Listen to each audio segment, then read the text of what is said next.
Anne Brock, bonjour. Bonjour.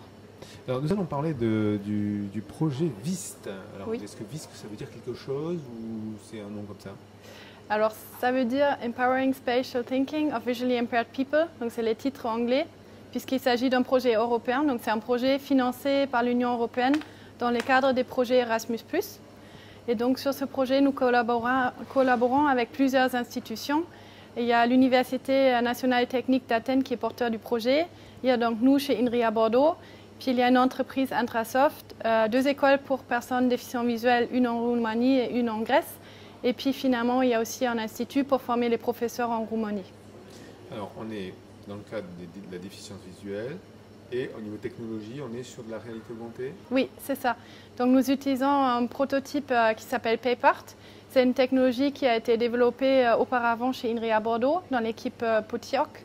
Et donc ce prototype en fait utilise un projecteur puis plusieurs caméras pour pouvoir détecter la position des mains des personnes, pour projeter des informations et pour pouvoir donc ensuite aussi détecter les emplacements d'objets, etc.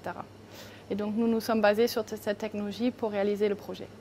Est-ce qu'on peut, parce qu'on a des chercheurs qui regardent la télé, Oui. mais on a aussi des enseignants lambda, et puis voilà.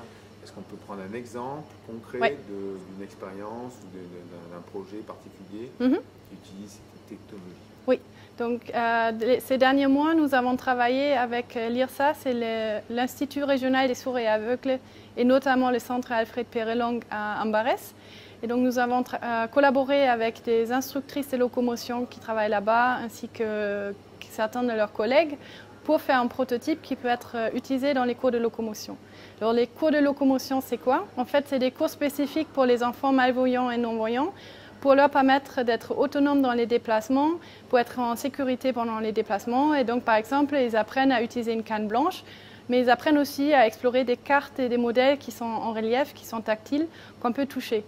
Et donc, dans le cadre de la collaboration, nous avons conçu un outil informatisé qui permet de faire exactement ça, soit explorer une carte qui existe, soit construire une carte. Et donc, qu'est-ce qui va se passer? Donc, par exemple, il y a un plan en relief.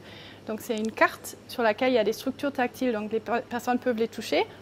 Et on va rajouter des informations audio. Donc, le système de réalité augmentée peut permettre où se trouvent les doigts de la personne qui explore la carte. On peut rajouter des informations audio. Par exemple, nous avons réalisé le plan de la gare de Bordeaux. Et donc, sur cette carte de la gare de Bordeaux, les personnes peuvent trouver les emplacements des services, des magasins, où se trouve quel quai, etc. D'accord, donc il faut absolument des caméras. Donc on est quand même sur une surface restreinte de travail. Alors là, on a réalisé une surface en taille de feuille A3 sur laquelle on peut travailler, mais c'est aussi limité à cause de la feuille en relief que nous utilisons, qui est limitée à cette taille. Les systèmes permettraient de faire quelque chose de plus large, mais dans les contextes de la déficience visuelle, la taille A3 en fait est tout à fait adaptée. D'accord.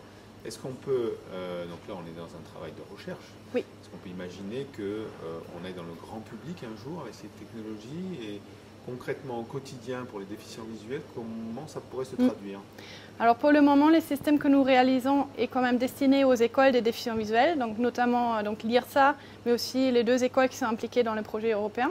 Donc notre espoir, ça serait que ces écoles-là, en tout cas, pourraient utiliser les systèmes un jour. Mais effectivement, si ça peut être utilisé par d'autres écoles des déficients visuels, ça peut être très chouette. En fait, pour nous, ça serait super si on peut faire des projets de recherche qui ensuite aboutissent. Et par exemple, les recherches que j'avais fait avant, j'étais à l'IRIT de Toulouse. Dans le cadre de mon doctorat, on a fait aussi un prototype de carte interactive qui maintenant est utilisé effectivement à l'Institut de jeunes aveugles de Toulouse aussi pendant les enseignements. Donc il y a quand même l'espoir que ça pourra servir, peut-être pas au grand public puisqu'on reste dans le cadre de la déficience visuelle, mais à plusieurs personnes, oui. Merci Hank. De rien.